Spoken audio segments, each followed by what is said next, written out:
एक house hold में circuit में एक इलेक्ट्रिक हीटर है जिसकी पावर 1500 वॉट है, ठीक है, एक फ़ैन है जिसकी पावर 500 वॉट है। इनको लगाया पैरेलल में 220 वोल्ट के। तो मतलब इमेजिन करो कि मान लो ये हीटर है जो कि 1500 वॉट का है, और ये आप मान लो ये क्या है, ये फ़ैन है जो कि 500 वॉट का है, और वो कह रहा है पैरेलल में लगाया, इनको पैरेलल में लगाया, और V कितना दे रहा है मुझे, V दे रहा है 220। तो मतलब V दे रहा है आपको 220, और आप मैंने बताया था कई बार हमारे घरों में 220 ही आता है, 220 वोल्ट आ रहा है, ठीक है। आपसे पूछ रहा है a fuse rate of 10 ampere is connected to the circuit. एक 10 एम्पियर के मैंने फ्यूज रेटिंग भी लगा दी भाई, एक फ्यूज लगा दिया मैंने कितने का, 10 एम्पियर का। पूछ रहा है, एक बार देखिए पूछ क्या रहा है, to prevent from excessive current calculate the total current drawn by the heater and the fan. कह रहा है मुझे टोटल करंट निकाल दो, टोटल करंट, क्योंकि हीटर का करंट अलग होगा और फैन का करंट अलग होगा। कह रहे हैं मुझे टोटल करंट निकाल दो जो इन दोनों में से निकलेगा। तो भाई मैंने बताया था ये कौन सा सर्किट है, ये है पैरेलल सर्किट।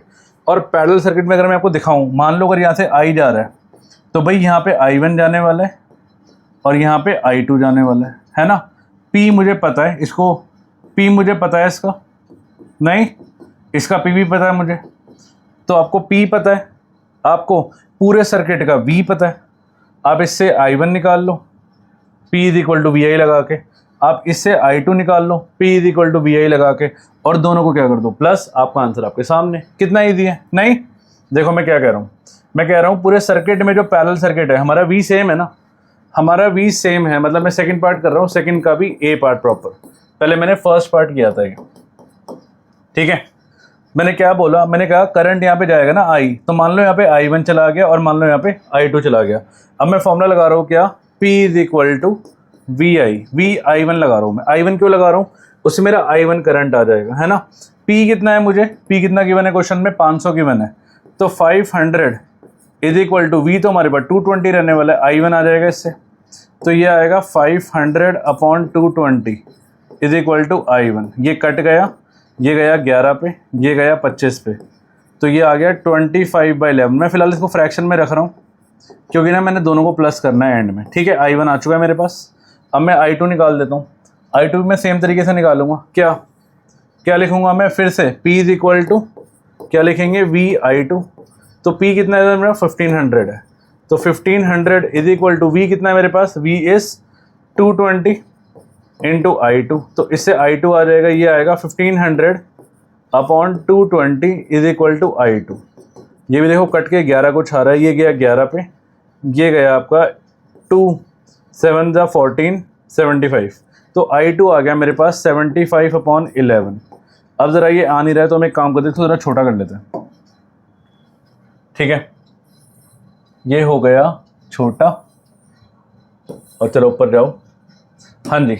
अब हम निकालते हैं मज़े से।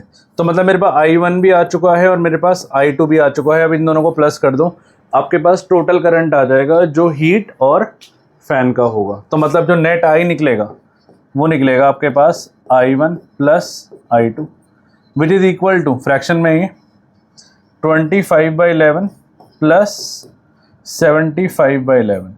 आप इनको प्लस करोगे 25/75 कितना हुआ, 100/11, 100/11 आ गया। आप इसको डेसिमल में लाओगे, आप 100 को 11 से डिवाइड करोगे तो कितना आएगा, ये 11 9 जा 99, ये आया 1 पॉइंट लगा, 0 0 लगा, और ये फिर 0 लगा, 9.09 मान लो, अप्रॉक्स 9.09 एम्पियर आ गया। अप्रॉक्स लिख देना यहाँ पे, because this is not the exact value, और ये फर्स्ट पार्ट है, इसको अलग कर लेते हैं, ठीक है।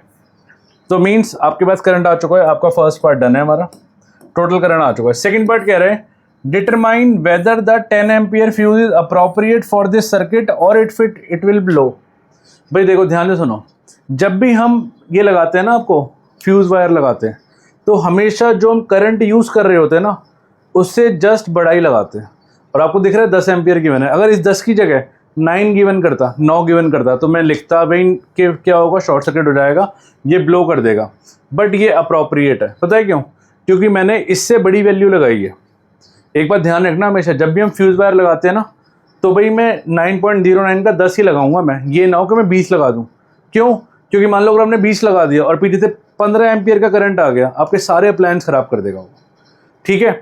मैं क्या कह रहा हूँ, मैं फिर रिपीट करता हूँ, कई बार एग्जाम में ब्लो भी करेगा वो। अगर मान लो ये वैल्यू मेरी आती 10.5 और यहाँ पे 10 लगा होता तो मैं कहता ब्लो कर गया, बट ये वैल्यू आई है मेरी 9.09, ये 10 से छोटी है, तो मैं क्या लिखूंगा, इट इज अप्रोप्रिएट। कहाँ लिखे भाई इसका आंसर, इसका आंसर यहाँ लिख देते हैं, क्या, B part, it is appropriate. ठीक है, इट इज अप्रोप्रिएट क्यों, because it is less than the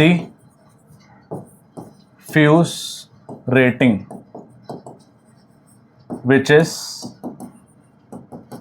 10 ampere. बात समझ आ रही है भाई, उससे कम है ना, इसलिए बिल्कुल अप्रोप्रिएट है। अगर उससे ज्यादा होता तो मैं कहता कि अप्रोप्रिएट नहीं है। क्लियर है।